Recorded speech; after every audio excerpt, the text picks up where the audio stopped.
Hello and welcome to another video by Haste Computer Repair.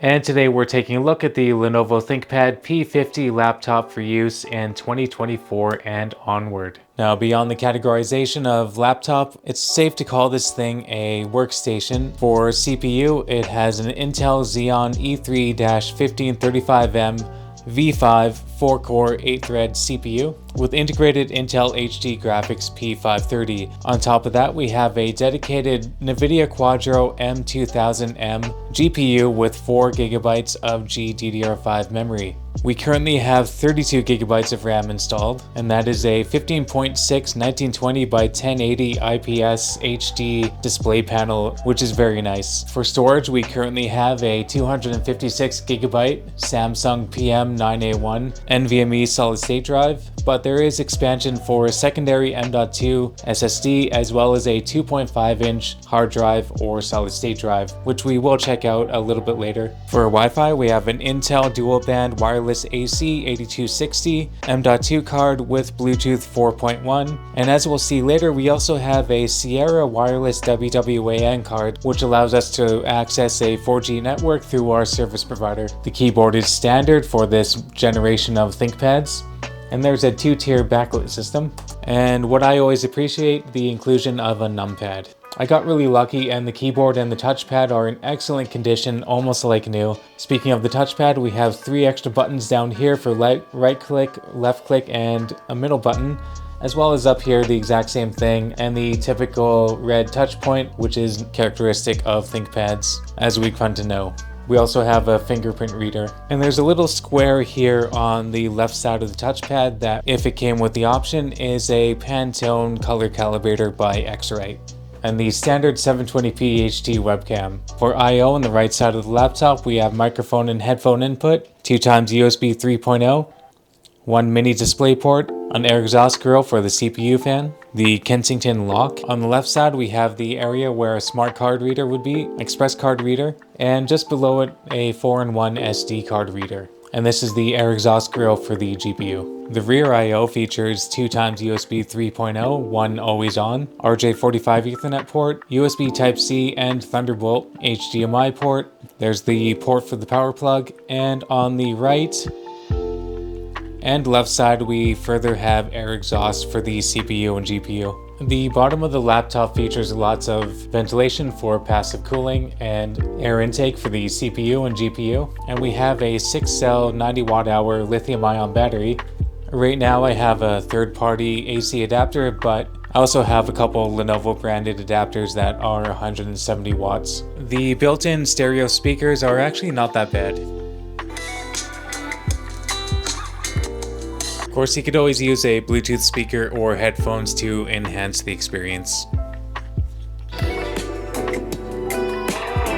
So I could easily use the P50 as a daily driver for work and for entertainment, etc. You can easily browse the web, play high-definition video, look up lots of images, email, etc. And I've also gone ahead and downloaded Davinci Resolve and edited one of my videos, and it ran really smooth. I was actually quite surprised. This is 1080p footage, so I have a short 3-minute video lined up. Let's see how long it takes to render. It looks like it took about 4 minutes and 49 seconds. And I don't know if that's because I was copying to this USB drive so I could transfer it over to my workstation PC, but either way, that's not really too bad at all. So I'm also going to test out Handbrake. This is something that I use when I'm editing in Davinci Resolve when I need to use a transcoder for the video game files that I edit into my videos. This footage is 9.5 minutes at 1080p.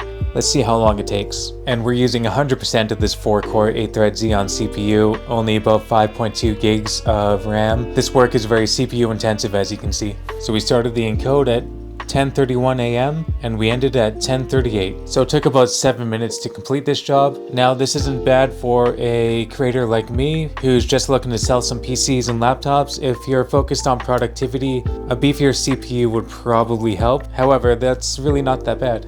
I have my external NVMe SSD loaded up with Steam games, my gaming mouse. Let's see how well the P50 can game.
So at this point in the video, I'm going to take this thing apart and put new thermal paste on the CPU and GPU. This is kind of a long process, so if you want to skip through to the rest of the video, go ahead. Everything's earmarked for your convenience. So let's flip this thing over and take a look inside.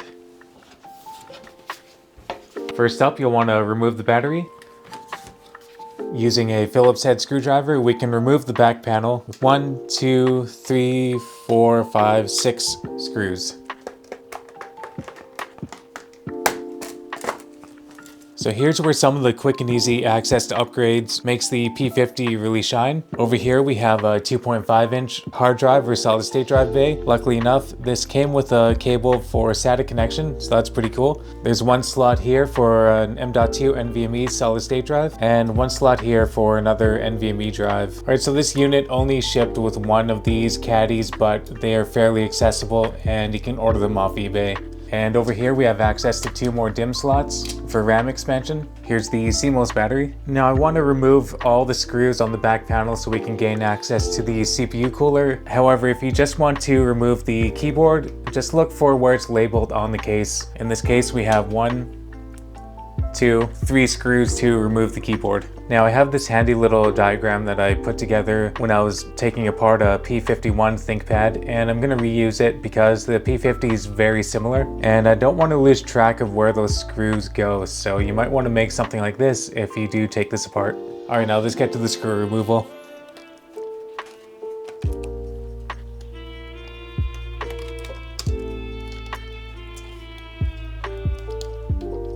Now removing the keyboard is fairly easy. We just need a tool like this to lift up the keyboard this way.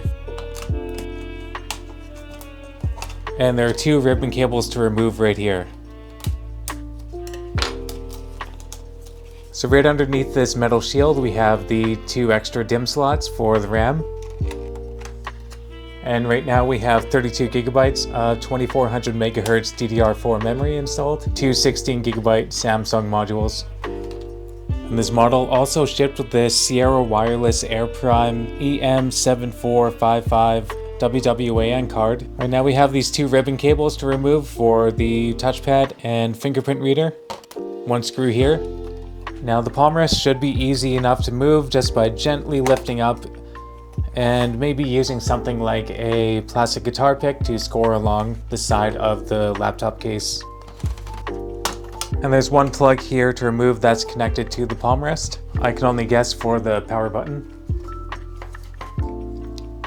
So getting access to the CPU and GPU heat sinks means that we actually have to remove the entire display panel. But first we have 2 screws right here. Now for the display panel we have a screw over here and here on connected to the hinges, and we'll see how far that gets us.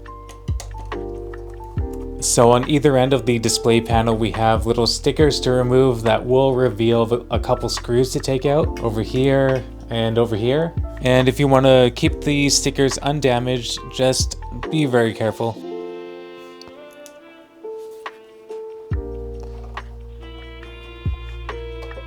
Alright, now finally there's 1 screw here and 1 screw here holding the panel in place. I'm just feeling a tiny bit of resistance from lifting the panel up. I'm going to investigate this after I remove some of the plugs that are still connected to the motherboard. It might help to take a picture of the cables connected to the Wi-Fi card and the WWAN card. Alright, so it just appears that you need to give it a little bit of force, of course not too much, and your display panel should just lift right out. Like that. I was just being overly gentle not to break anything on the chassis. Now we'll just take some of these cables that are routed on top of this piece and get them out of the way. We'll also have to remove the connector to the display panel to the motherboard right here. And you can do this just by lifting up on the tab. And there's another connection right here that you can just pull right up. With the panel removed, we can finally gently lift this piece up. And at long last, we have access to the GPU and CPU heatsinks. So we have a pretty impressive heat pipe going along the motherboard here, and 2 fans to blow hot air out. Let's loosen these screws and take a look underneath.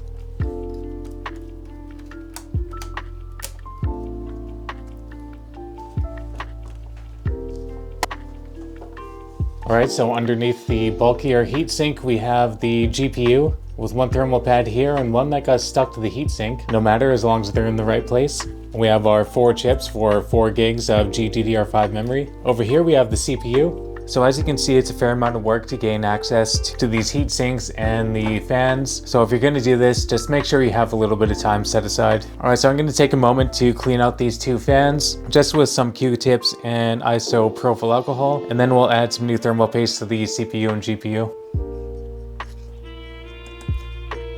Now I got really lucky that these fan blades weren't caked in sticky dust, and I don't need to remove the shrouds to get to further cleaning. From my observation, they look pretty clean, so I'll consider that a win. Now let's apply some new thermal paste.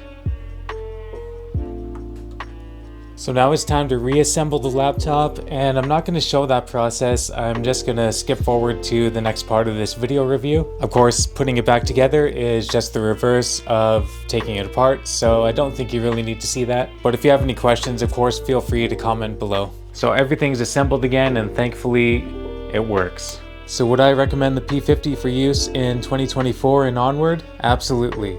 Especially under my unique circumstances, I was able to get this P50 for $194 Canadian and only had to spend $5 on the official Lenovo power adapter. It came with 32 gigabytes of DDR4 2400 MHz RAM, and I'll be keeping that Samsung 256 gigabyte NVMe SSD installed, which was $29.30. I'll be installing a additional Patriot P210 512 gigabyte SSD for $36.96, and with the addition of my usual service fee, time, and supplies used, I'll be selling this for around $320 Canadian. I think that's a pretty good deal, considering not only is it a great laptop for general everyday use, you can also game, you can edit videos, use it for professional work. There's still lots of use for this P50. So hopefully this video helped you decide if a P50 is the right choice for you. Thanks a lot for watching, and have a great day.